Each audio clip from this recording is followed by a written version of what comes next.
तो ये जी हम घास काट रहे हैं और आप भी देखें और एंजॉय कीजिए। वाह। अस्सलाम वालेकुम। मेरा नाम मोहम्मद आबिद है और आप देख रहे हैं मेरा यूट्यूब चैनल आबिद पाए। तो आज मैं आपके लिए वीडियो लेके आया हूँ घास कटाई की। तो आज मैं घास काटूंगा और आपने मुझे बताना है कि मैं घास कैसा काटता हूँ। और आपको इसमें व्लॉग में मैं कश्मीर के मुख्तलिफ़ एरियाज़ में घास कटाई की वीडियो दिखाऊंगा मुख्तलिफ़ लोगों की। तो वीडियो शुरू करने से पहले आप मेरे चैनल को सब्सक्राइब कर लीजिए और अगर आपको वीडियो अच्छी लगे तो वीडियो को लाइक ज़रूर कर लीजिए। तो चलिए चलते हैं वीडियो की तरफ। तो ये जी मैंने अभी घास काटना शुरू कर दिया है। जल्दी जल्दी मैं घास काट रहा हूँ, आप भी देखें और एंजॉय करें। तो ये हमारे कश्मीर के एरिया में जब घास का मौसम आता है तो अक्सरियत के साथ लोग घास काटते हैं। जो कश्मीर के लोग हैं वो ज़रूर जानते होंगे, या जो हज़ारे के लोग हैं वो भी इस बात को जानते होंगे कि कैसे घास कटाई की जाती है। तो काफ़ी मज़ा आता है उन दिनों में और काफ़ी मसरूफियात के दिनों होते हैं।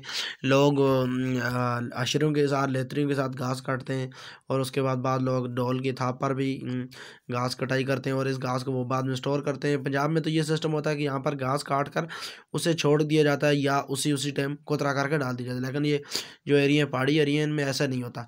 यहाँ पर ये घास काटा जाता है, इसे सुखाया जाता है, फिर इसे स्टोर किया जाता है और सर्दियों के अंदर जानवरों के आगे डाला जाता है। तो ये वो घास हम काट रहे हैं जी, और बड़ा ही अच्छे तरीके से काफ़ी अरसे के बाद मैं ये घास काट रहा हूँ। आपको हमारी वीडियो अच्छी लगी तो वीडियो को लाइक ज़रूर कीजिएगा।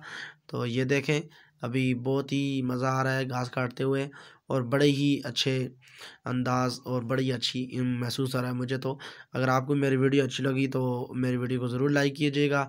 तो इंशाल्लाह जी अगले व्लॉग में भी मैं आपको एक फ़नी जो इनको का क्लिप है वो दिखाऊंगा। अगले वो एक फ़नी ड्रामा बनाया गया है उसमें फ़नी क्लिप दिखाऊंगा अगले व्लॉग में।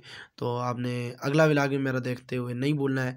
तो इंशाल्लाह अगले व्लॉग में मैं आपको एक बहुत अच्छी वीडियो दिखाऊंगा और इस व्लॉग को यहीं पे करते हैं ख़त्म। तो अल्लाह हाफ़िज़, मिलते हैं आपको अगले व्लॉग।